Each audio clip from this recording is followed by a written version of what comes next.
गुरु रूपी साध संगत के चरणों में प्रणाम। संत कृपाल सिंह जी कहते थे कि रोटी मत खाओ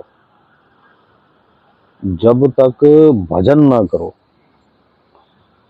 पहले आत्मा को रोटी दो, फिर शरीर को।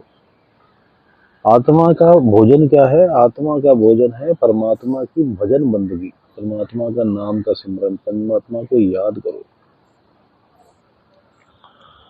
और इसी मकसद के लिए हमने ये जीवन लिया है। ये मनुष्य योनि जो हमें करोड़ों अरबों जन्मों के बाद, 84 लाख तो कहते ही हैं ना, बार बार भटक के कभी अधोगतियों में, कभी देवताओं में, तो कभी राक्षसों में, कभी जानवरों पक्षियों में, कभी जल के प्राणी, कभी पेड़ पौधे, कभी सूक्ष्म जीव, कभी कीड़े मकोड़े, और ना जाने कितनी बार बीच बीच में मनुष्य की योनि मिली।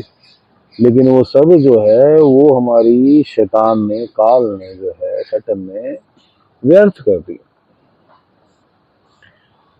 वो जीवन हमारा व्यर्थ चला गया कि हमने परमात्मा का भजन बंदगी नहीं की, परमात्मा को याद नहीं किया, अपने ध्यान को संसार से हटाया नहीं और परमात्मा को लगाया नहीं।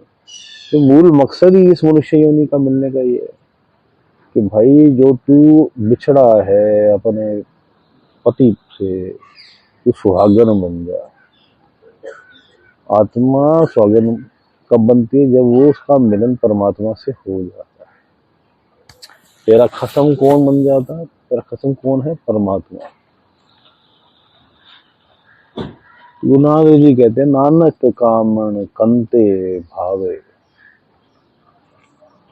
परमात्मा को वो आत्मा पसंद है, उसको परमात्मा दर्शन देता है जिस आत्मा जो है वो एक पतिव्रता स्त्री की तरह, जो अपना ध्यान परमात्मा में केंद्रित रखती है, कहीं और इधर उधर नहीं रखती। पतिव्रता स्त्री क्या करती है कि उसका मन केवल अपने पति में, उसके मन में अपने पति के अलावा कुछ भी नहीं है।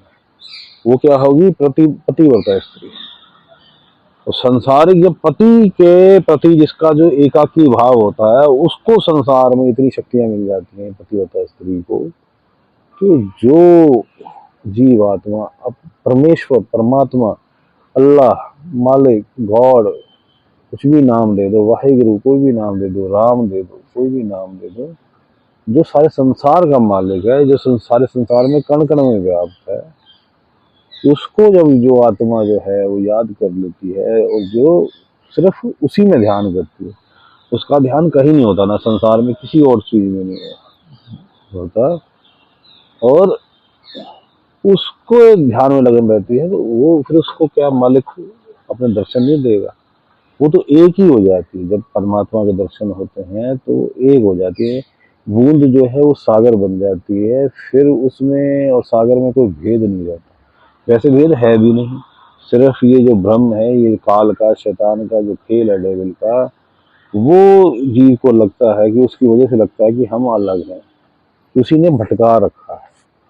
और वो हमारे मन के अंदर ही बैठ के, मन उसका रूप है, माया उसका रूप है, प्रकृति उसकी पत्नी है, तो वो इस तरह जो है हमें भटकाता है, बार बार हमारा ध्यान को संसार में भटकाता है, संसार में उलझाता है, माता पिता बच्चों भी बच्चों में लगाता है, संसार में लगाता है, धन के पीछे लगाता है, लोभ में लगाता है, काम में लगाता है, मोह में लगाता है, क्रोध में लगाता है, अहंकार में लगाता, फंसाता है। ये उसके जाल हैं, उसमें ये हमें फंसा के हमारे को परमात्मा तक नहीं पहुंचने देता, अपने निज धाम नहीं पहुंचने देता, अपने घर वापस नहीं जाने देता। ये बैरियर है।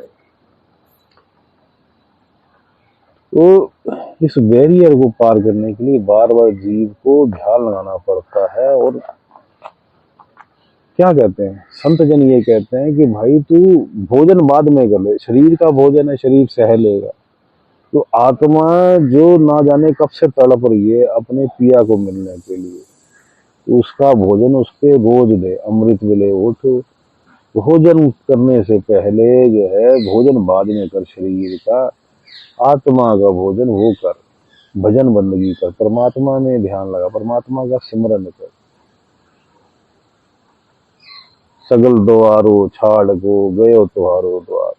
सारी तरफ से ध्यान हटा के परमात्मा के दरबार की तरफ चल। सब छड़ गए। छाड़ मन हर में बेमुखन का संग। हे मन, तू जो है, जो परमात्मा से जो बेमुख हो रखे वहां का संग छोड़ के सत्संग करने वाले, जो परमात्मा का ध्यान कर रहे हैं, जो परमात्मा का भजन कर रहे हैं, जो परमात्मा का कीर्तन कर रहे हैं, जो परमात्मा को याद कर रहे हैं, उनके संग कर, सत्संग कर। ताकि तू भी जो है, जैसे पारस के साथ लोहा लग के सोना हो जाता है, उन संत जनों के साथ उनकी संगत करके तू भी जो है संत बन जाए। तुझे भी परमात्मा की प्राप्ति है, तेरी आत्मा की जो तृप्ति है, जो जन्म जन्म से प्यासी है, उसकी वो प्यास मिट जाए। फिर तुझे बार बार जो है इस जन्म मरण के चक्कर में नहीं आना पड़ेगा। तू जीवन मरण के चक्कर से मुक्त हो जाएगी। वह आत्मा जो सदा पवित्र थी, पवित्र है, पवित्र रहेगी। केवल मन ही ने मैल चढ़ा रखी है उसके ऊपर। ये जो मैल छट जाएगी तो वो है निखार। 16 सूरज जितनी प्रकाशमान आत्मा, इसका प्रकाश 16 सूरज की तरह प्रकाशमान है। श्वेत है, ठंडा है, और लेकिन प्रकाश है। किसकी आत्मा? तेरी ही आत्मा, प्रत्येक जीव की आत्मा। कितनी जो है उज्जवल है आत्मा। तो अपनी आत्मा के दर्शन कर और फिर परमात्मा के दर्शन कर। तो इस जीवन मरण के चक्र से छूट जा, भक्ति में लग, भक्ति में लग। अब हम मेडिटेशन में बैठते हैं, ध्यान को संसार से हटाते हैं। संसार में माता पिता, बीवी बच्चे, संसार के काम धंधे जो है, जॉब, व्यापार, अहंकार, काम को लोभ अहंकार से, 9 चक्रों से, सॉरी अपने नीचे के 6 चक्रों से और 9 द्वारों से हटा के परमात्मा में लगाते हैं। और अगर पूर्ण गुरु प्राप्त है तो पूर्ण गुरु में लगाते हैं, और पूर्ण गुरु द्वारा पंच नाम प्राप्त है तो उसमें का सिमरन करते हैं। तो ध्यान का लगाना हमने दोनों आंखों के बीच में, सेंटर में पीछे करके। इसे तीसरा तिल, थर्ड आई सेंटर, छठा चक्र जो हमारा कहलाता है। मालिक सबका भला करे, मालिक सबका भला करे।